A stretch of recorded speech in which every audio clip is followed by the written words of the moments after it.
Hello and welcome to the House of Blues. Thanks for joining me. What a brilliantly competitive match it was last night. Thoroughly enjoyed the close contest between two heavyweights in the women's game. Chelsea's approach was bang on the money, and for large periods of the game, Madrid did not know what to do with us. So we kicked off the night with a last-minute changing goal after Hannah Hampton falls ill, so Musovic steps in. We had a very early goal, thankfully, from a Hannah Ritten-Cannerid cross to Nusken, who heads it and it deflects off Sheila's head to make it 1-0. Absolutely perfect start, and Real Madrid did not know what had hit them. Now, Cannerid so far in that first period had been absolutely electric. So Real Madrid try to starve the air from any midfield by putting as many bodies in there as possible, and the rain is pouring down. But in the first 15 minutes, it's fairly equal, but Chelsea do have the edge and obviously the all-important first goal. Real Madrid do then start to find some rhythm. There's some slight concerns over Baltimore in defence and attack, but she does improve greatly over the course of the match and starts to cause Athenia some issues. And you can see the frustration start from Real Madrid. Now in the 27th minute, Nuskin had the back of a leg kicked in Madrid's area and won a penalty for us. And a composed Wrighton steps up and slots home from the spot for our second of the night. Now, our rotational link-ups aren't working so much at the moment, and Real Madrid are breaking up the play successfully, and Olga starts a move that results in a Real Madrid goal from Redondo. There was some poor defending and some lucky bounces for Madrid to make it 2-1. Now, thankfully, the whistle blew for half-time, preventing Madrid from gaining any more momentum. So, in the second half, Chelsea come out with some serious force. Totally dominant. Nusken and Captain are sharing the advance role, adding that extra body in attack where necessary. And Captain keeps looking for a 1-2 through ball, but it's not coming. Now Chelsea are clearly on top, and Real Madrid are struggling to get out of their own half. And then we have a lovely cross from James, which meets Rami's head, and we make it 3-1. Now Sonia has definitely changed something at half-time, but it doesn't appear to be formation or personnel. She makes some substitutes, bringing on Lawrence, Hamano and Beaver Jones for Baltimore, Captain and Ramirez. But Chelsea are still dominant. We make some more subs. Johanna Ritten-Cannerid comes off for Oriane Jean-Francois for her first outing in a blue shirt. Madrid then bring on their biggest threat in Caicedo. We are containing Caicedo well, and Olga is becoming frustrated, and we've definitely paid attention to the space behind Bronze as she is advancing less and has proper cover too. Bronze is doing a stellar job in preventing their left-sided attack at this point. Now there is some poor defending from Ashley Lawrence on our left, and it sees the ball fall to Madrid with some space, and again in a messy way they score their second goal, this time from Caicedo, 3-2. So Real Madrid really came alive in the last 10 minutes, believing they can level the game, and it becomes super nervy for Chelsea as we repel everything Madrid can throw at us. And Pome for James is a defensive substitution that Bonpastor then makes, and the 4 minutes of added time were incredibly nervy. Thankfully we ended the game Chelsea 3, Real Madrid 2. Come on you Blues. So in terms of positioning and formation, on paper it was written as a 4-3-3, but was much more dynamic than that.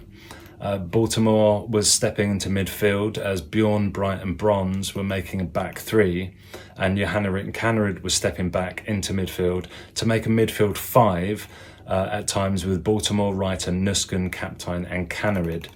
And we had Ramirez and James staying in attack. So effectively 3-5-2, so we could dominate the midfield when required. Now just before the start of the second half, I lip-read Guro saying to the team that we need to start this half with the same intensity as the first, and that's exactly what we did. Now on Real Madrid, I'm quite surprised they didn't start Caicedo, because the influence she had when she came on was such that I felt it could have caused us problems throughout the match, but perhaps she wasn't at full fitness to play for the full 90.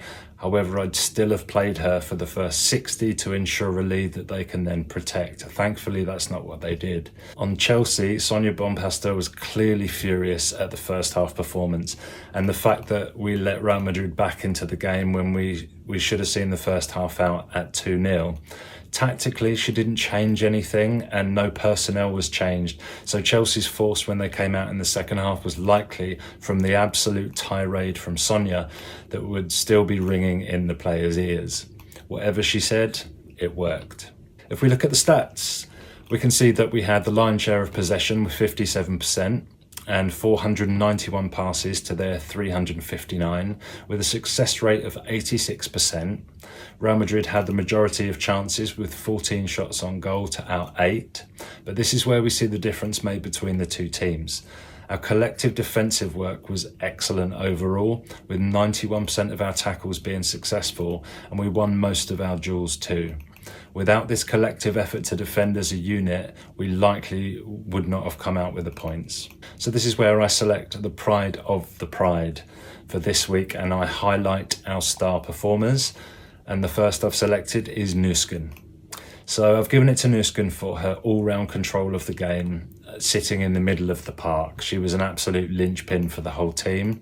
She made 24 passes, recovered 11 balls, won the penalty and scored a goal. Superb.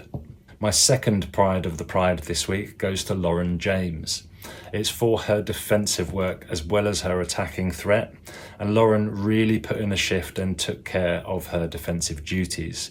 She made all of her tackles with 4 defensive actions and 5 recoveries, and she also had a 92% passing accuracy and got herself an assist.